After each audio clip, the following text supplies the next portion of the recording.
Okay, so I've been just checking out flights around the southern hemisphere and just trying to hop from continent to continent and finding out just how ridiculous it is. So let's follow these planes and see if they can prove the plane. First, I'm starting in Australia, and I want to go from Sydney to Santiago, Chile, which Google Maps tells us is 7,000 miles. I've been using Fare Compare. Oops, wrong one. And you can use whatever you like. Just type in your to and from. Brings up all your flights, different carriers, and all your different scenarios here. So actually it looks like a lot of flights, but there's just 6 separate flights. And out of those, there's only one non-stop, there is one stop, and then the rest are all 2s and 3 stops. So we'll check out this one, or non-stop, and it says it is a 7,000 mile flight, 12 hours and 40 minutes from Sydney to Santiago, but I don't think this flight ever takes off. It's available only Monday, Wednesday, and Saturday also, to kind of pinch you out and make you do something different. This flight to from Auckland, it says it's one flight there, and then a non-stop from Auckland. I checked those out already as well. That would be a 6,000 mile flight in 9 hours, or I think it's 11 hours actually. Actually, we can look at it. Here it is right here. Yeah, it's 11 hours 20 minutes for 6,000 miles. But I don't think either one of these 2 flights are real. They're just kind of there to keep guys like me from figuring this shit out. Okay, so basically you can't do either one of these, which would only be 7,000 miles. Your next option doubles already, so you're looking at 13,000 to 15,700, and all of these flights up here are all going to United States airports. These are all United States airports. And then this YVR is Vancouver, Canada, and these are all Canadian airports.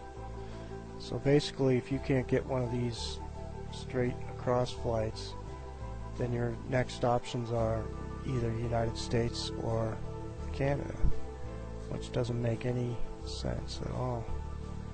And the time, holy cow, it goes from 33 hours to 55 hours, depending on what you end up with on these. So let's just take a look at the maps. I mapped these out, and look, it just looks ridiculous what you have to try and do. You can't just go straight across. You have to actually get up into the northern hemisphere and then come back down. So that doesn't make any sense. So I mapped it on the flat earth map, and whoa, okay, now it makes sense. This is Sydney, Australia on the flat earth map. So yeah, you would want to stop at Vancouver or San Francisco or LA on your way, because it is on the way. Alright, the next one I checked out, let's see, was Johannesburg, South Africa to Perth, Australia. And I chose Perth just because it's the first city you would get to. It's a straight across shot from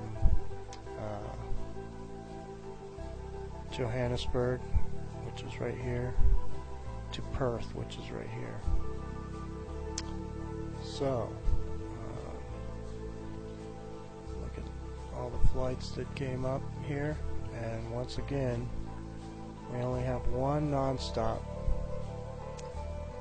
then 2 one-stops from Singapore, and then a bunch from Sydney, which are kind of strange. I'll show you that in a sec here. So let's just go to the maps. Alright, these are the routes they want you to take.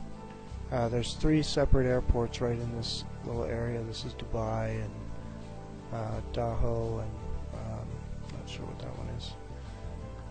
This one's Hong Kong, this one's Singapore, and here's Perth right here. These 2 in black, this is the non-stop that they have to Perth, and this one's kind of a weird one. There's a little tiny island right here called Mauritius, and you know, it's almost, you know, a straight shot, but it's got a 20-hour layover. So I don't know how many people would actually opt for that flight, but the reason I put these in black is because I don't think they exist either. And then you got all these flights that go to Sydney, which is here. So what, you're going to fly right over your destination, fly 2,000 extra miles, and then hop around to all these other cities before coming to Perth. So this is kind of a weird one I can't really figure out yet, especially when you look at the map, the flat earth map. All the other routes make sense because, yeah, it's on the way. Here's Perth, here's South Africa. All the stops are on the way. This is that Mauritius though, so yeah, I don't know. Maybe. These are all the flights to Sydney, so it still looks like a pretty long shot to Sydney. But who knows? Maybe this map isn't even correct. Who knows? I don't know. Let's see. The last one I mapped was I wanted to go from Cape Town, South Africa, to Buenos Aires, Argentina, and these are the routes they were giving me. And there wasn't, yeah, I could show you that. They don't even have a non-stop, so you don't even have that option to just go straight across. So all of your other options are here. You can go to the London, Amsterdam, Istanbul, Dubai again, but you can't go straight across. And then, yeah, there's a couple stops near Rio de Janeiro and another one over here. I can't remember exactly, but yeah, strange. And then I mapped it on this map, and you can see that, you know, they aren't. South America is pointing away from the way it looks on the Mercator map, so it's not just a straight across shot like it looks on that map anyways. But yeah, you can see all these flights have to go towards the North Pole first and then down. So there you have it. I encourage you to check it out because you can use any of these other cities around. Even trying to just, you know, I tried to take some shots at just the shortest jump right across, and then you still can't do it. They make you do other things, so you just can't get these straight, easy, you know, you would think would be flights, but they're not. Thanks for tuning in. Humans, for the most part, don't have a clue. They don't want one or need one either. They're happy. They think they have a good bead on things. But why the big secret? People are smart. They can handle it. The person is smart. People are dumb, panicky, dangerous animals, and you know it. 1,500 years ago, everybody knew the Earth was the center of the universe. 500 years ago, everybody knew the Earth was flat. And 15 minutes ago, you knew that people were alone on this planet. Imagine what we know tomorrow. We don't have time for a meeting of the Flat Earth Society.